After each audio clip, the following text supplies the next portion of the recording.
Sunny Hostin, a well-known television personality and outspoken advocate for racial justice, recently found herself in a position that would have many rethinking their entire stance on systemic racism and historical accountability.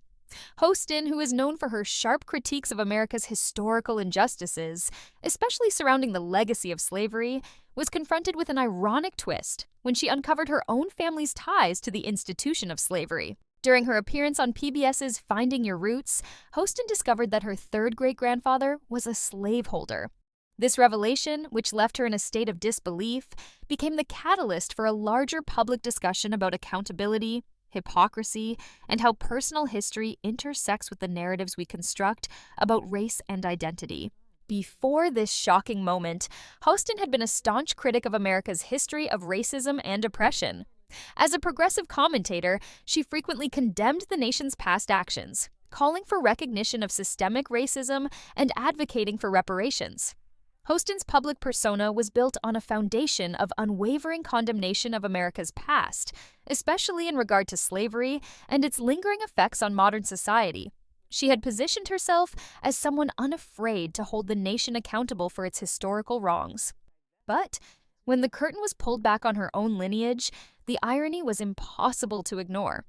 The revelation that her own ancestors had enslaved others sharply contradicted the values she so passionately promoted.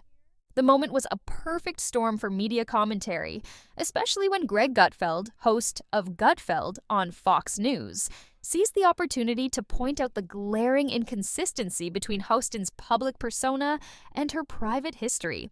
Known for his sharp, biting humor and unapologetic critiques of hypocrisy, Gutfeld wasted no time questioning Hostin's double standard. He directly confronted her with a question that many viewers were already asking. Now that she knew her family had once been involved in the practice of slavery, would she reconsider her constant lectures about systemic racism? Gutfeld's tone was cutting, but his remarks were undeniably pointed. He didn't mince words. For Gutfeld, this wasn't just a personal critique of Hostin. It was a larger commentary on the inconsistencies that often arise when public figures, especially those deeply invested in identity politics, fail to reconcile their own history with their advocacy. Hostin's response to Gutfeld's challenge only added fuel to the fire. Instead of grappling with the uncomfortable truth of her family's past, Hostin dismissed it with a casual acknowledgement, saying that her ancestors were simply a product of their time. She referred to her third great-grandfather's actions as just what they did back then, a phrase that many found to be a tone-deaf attempt to absolve her family of any responsibility. Her statement felt dismissive of the very issues she had spent her career criticizing. The apparent lack of introspection and the avoidance of personal accountability made her response seem like an attempt to deflect from the weight of the historical truth she had just uncovered. In that moment, Hostin failed to acknowledge the full impact of her family's actions and the contradiction it posed to her broader advocacy for racial justice. Gutfeld, ever quick with his wit, immediately seized on this deflection, pointing out that Hostin had no problem criticizing the nation's past, but seemed hesitant to hold her own family accountable. Gutfeld's commentary was incisive, as he highlighted the hypocrisy of demanding accountability from others while failing to hold herself and her ancestors to the same standard. His remarks struck a chord with many viewers, as they resonated with a larger sentiment about the dangers of performative advocacy, where individuals use moral posturing as a way to gain social credit, without actually confronting their own flaws or contradictions.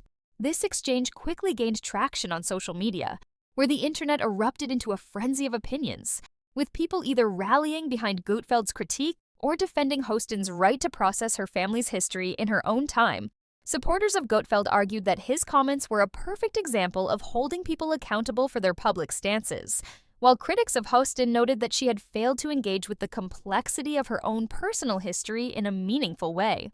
Hostin's defenders, on the other hand, suggested that her reaction was one of shock and confusion, given the unexpected nature of the revelation. They argued that it was unfair to expect immediate self-reflection and change. However, many people found it hard to sympathize with this defense, particularly because Hostin had spent so much of her career making moral judgments about others without acknowledging her own personal contradictions. One of the key issues that arose from this public confrontation was the broader question of how identity politics often overshadows meaningful dialogue.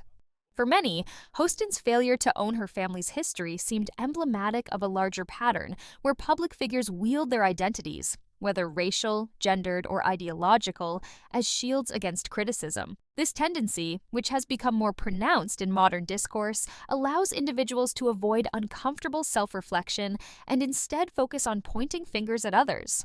Gutfeld's critique wasn't just about Hostin's family history, it was about the dangers of using identity as a tool for moral superiority without the necessary introspection to back it up. The larger conversation this sparked was about how we, as individuals and as a society, engage with our own histories. Gutfeld's pointed remarks asked a question that is difficult for many to answer. How do we balance criticism of others with self-reflection?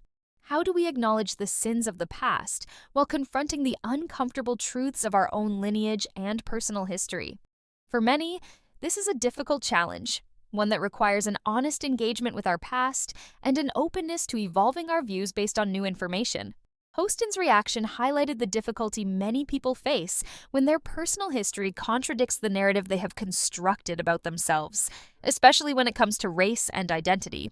The viral moment between Gutfeld and Hostin wasn't just about a clash of personalities. It became a cultural flashpoint that highlighted the complexities involved in reconciling personal history with public advocacy.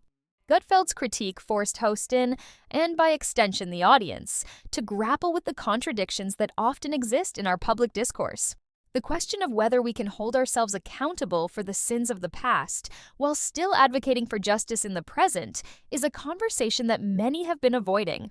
Hostin's failure to fully address this issue in a thoughtful way left many questioning the sincerity of her advocacy.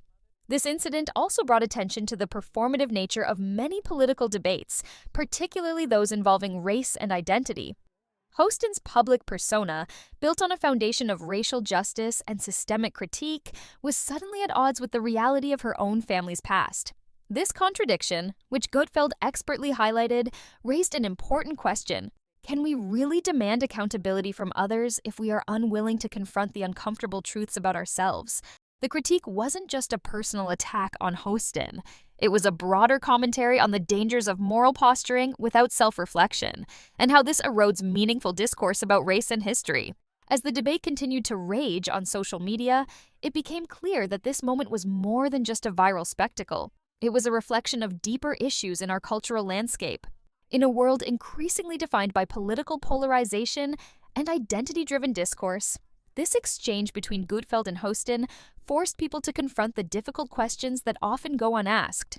It highlighted the complexities of discussing race and history in a meaningful way, especially when personal contradictions complicate the conversation. Gutfeld's remarks may have been sharp and biting, but they served as a challenge to engage in more honest and introspective dialogue about these issues. Ultimately, this moment became a reflection of the tensions that exist in modern conversations about race, identity, and responsibility. Hostin's failure to fully reckon with her own family's past and her subsequent deflection of accountability highlighted the complexities of dealing with uncomfortable truths. Gutfeld's critique wasn't just about pointing out hypocrisy, it was about challenging both Hostin and the audience to engage with these issues on a deeper level. The exchange wasn't just a clash of opinions, it was a reminder that our personal histories shape the way we engage with the world, and that true accountability requires an honest look at both our past and present. As the internet continues to debate the merits of Gutfeld's comments and Hostin's response, one thing is clear. This moment has sparked a conversation about the importance of self-reflection in the pursuit of justice. It has raised important questions about how we navigate the complexities of history, identity, and accountability in a world where public personas often mask personal contradictions. Gutfeld's remarks, whether you agree with them or not, challenged us to look inward and question how we approach these issues. In a time when performative advocacy often dominates the public sphere, it's crucial to remember that true change begins with honest introspection. And that's something both Hostin and the broader public must reckon with.